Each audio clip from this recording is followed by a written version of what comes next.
cabinet français dans un environnement d'arbitrage international, c'est totalement logique par rapport à la résolution des litiges, puisque le plus grand centre d'arbitrage international dans le monde est implanté à Paris. Donc il y a une attraction de la place de Paris vis-à-vis du contentieux international.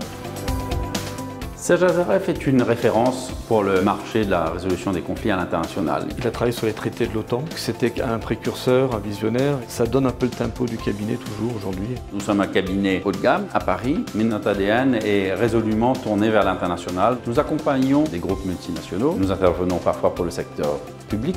On promeut l'arbitrage en matière de propriété intellectuelle, que ce soit dans la CCI ou devant le centre d'arbitrage de l'OMPI.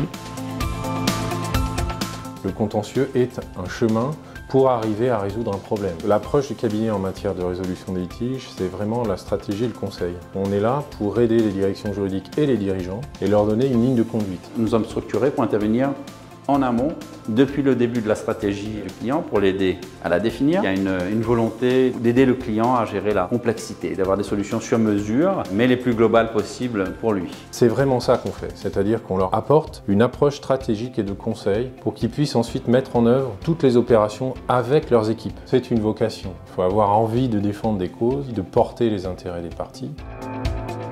La plupart des grandes entreprises recherchent véritablement des spécialistes pointus dans des domaines particuliers. Donc c'est pour cette raison qu'on a des praticiens qui sont japonais, roumains, indiens. C'est aussi ça, c'est la force du cabinet, c'est qu'on arrive à travailler un peu dans toutes les langues, avec des gens qui n'ont pas la même culture.